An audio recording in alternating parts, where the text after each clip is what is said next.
Romeo Mike, after departure, left to 20,000 feet to Juliet Alpha, connect to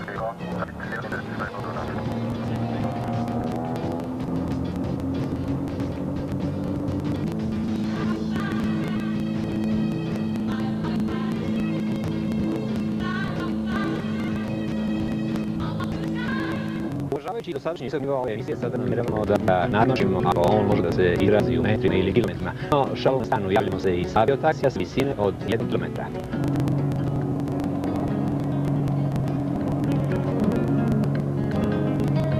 Počnemo priču od početka, to znači sa zemlje.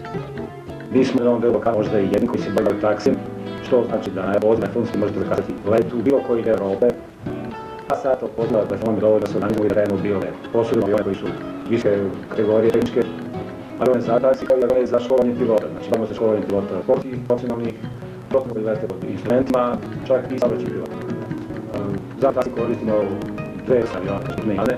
Oba tipa su bilo predvodni održavani po tim standardima, što sam na Karsu Vrčin. Lete osobe koje su to obučene isme, ali naša da je dovoljno nađe ljude koji će stati vrate na alternačnih puta koje će ipak bolje. Ovo je stvarno avijacija, stvarno avijacija. Koliko ono da je potrebi da izražemo najvišu misli? Da, naša avijacija je vrlo zgodna, razvozna i treba i to sve koristiti naših ne koristite to vuča vrlo kratko pojavljivati grado da ne mogu ući vremenu puta, ovo je postojiti da svoje vrati svojim policama odmah.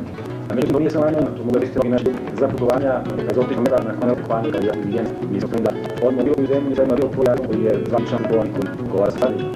Čampotnik koji je predstavljen, ali može da koristi naziv, dobro ne zabuti.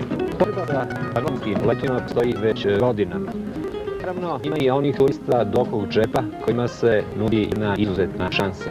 Panonski letovi uopšte ne trebali da budu preskupi, a poslovni ljudi će sasvim jasno lako doći na stvar.